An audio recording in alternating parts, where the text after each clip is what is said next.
Hi everybody, welcome back.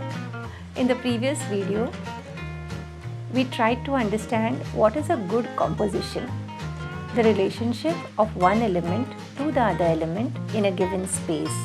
Today I shall be sharing few more tips in relation to compositions. One most important is size constancy. I usually see students when they begin with simple geometric shapes having almost the equal volume or mass of the first shape they begin with throughout the assignments. So let's see how it looks. This is how it looks. Just imagine they begin with a circle. They usually have almost the same volume of shapes, which is a deterrent to the visual appeal of our composition. So the first thing, have variation in the mass.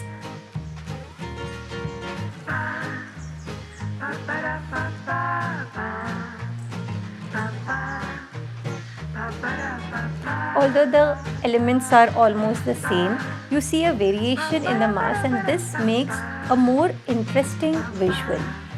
The second observation which I see students doing is having isolation of shapes, which is how you see in figure A.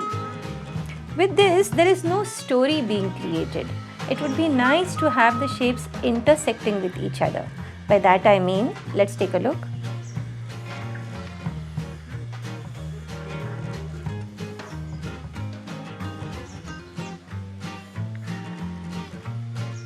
So not only do we have a variation of shapes, we also have the shapes intersecting with each other, which makes an interesting composition.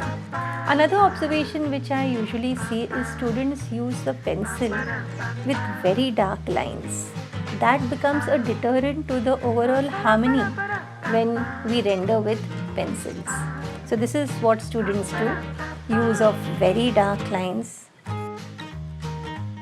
which can be avoided, and pencils can be used in a lighter way so that the tonal values later on which will be added become the differentiating factor to the shapes and spaces rather than the harsh lines being a differentiating factor.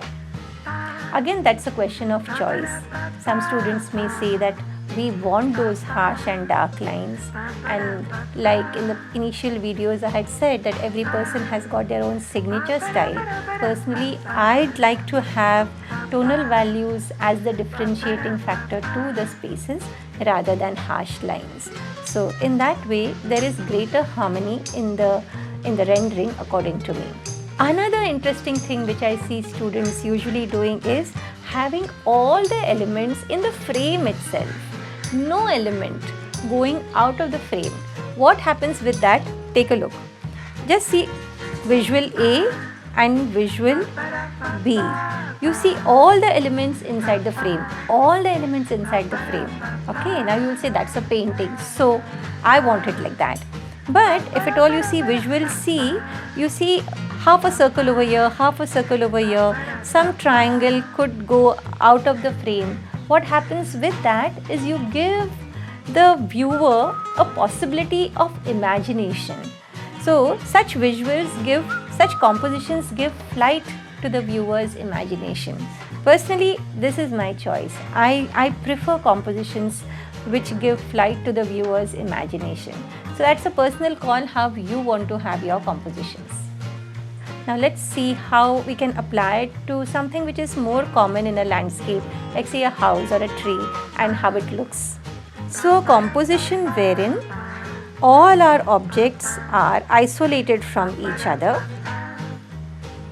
may not look as visually appealing, although they are the objects which we want in our picture, compared to